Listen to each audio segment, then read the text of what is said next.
జై శ్రీమన్నారాయణ. 22వ అధ్యాయము కార్తీక పురాణములో పౌర్ణమి వ్రత ఫలము గురించి అత్రి మహర్షి తిరిగి చెప్పడం మొదలుపెట్టాడు. సుశీలుని మాటలు విన్నటువంటి పురంజయుడు విష్ణు ఆలయానికి పోయి ఫలములతో పుష్పాలతో నానావిధ పత్రములతోనూ హరిని మనఃపూర్వకంగా పూజించి హరిమూర్తిని బంగారముతో చేయించి రాత్రంతా హరినామస్మరణ చేసి ప్రాతకాలమందు యుద్ధమునకు తిరిగి బయలుదేరాడు.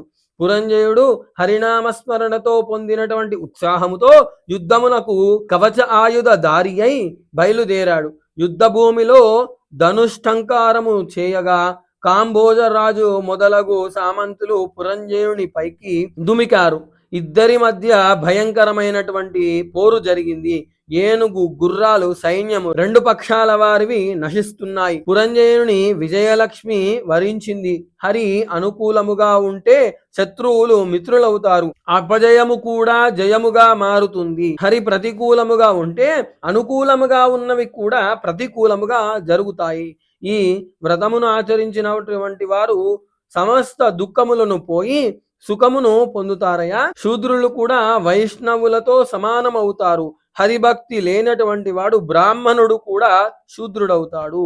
వేదాభ్యాసము చేసి హరిభక్తిని కలిగినటువంటి వాణి హరి ఆదరిస్తాడయా. అతని యందు హరి నివసిస్తాడు. హరిని పూజించడానికి కుల మత ప్రసక్తే లేదు. ఆడ మగ చిన్న పెద్ద తేడా కూడా లేదయా. అందరూ హరిని పూజించవచ్చు. వానిని హరి తరింపజేస్తాడయా. అగస్యమునింద్ర, హరిభక్తి పరాక్రమమును ఏమని వర్ణించాలయా. పరాశరాదులు, వశిష్ట్యాదులు, అంబరీషాదులు, సగరాదులు హరినాశ్రయించి పరమానందం పొందినారయా. హరిని పూజించు వారికి హరి ప్రియుడు.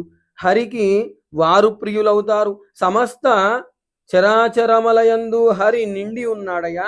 హరిభక్తి కలిగినటువంటి వాడు కార్తీక మాస వ్రతాన్ని సులభముగా చేయగలుగుతాడు. కార్తీక మాస వ్రతము ఇష్టాదులన్నీ కూడా ఇచ్చేటటువంటి మాసమయ్యా. కార్తీక మాసము యొక్క మహిమను తెలిపినటువంటి ఈ యొక్క అధ్యాయము విన్నటువంటి వారికి కూడా ముక్తి పొందుతారయా. శ్రార్థకాలమందు పఠించిన పితృదేవతలకు కల్పాంతము వరకు తృప్తి కలుగుతుందయా అని అత్రి మహర్షి అగస్త్య మహామునితో వివరించాడు.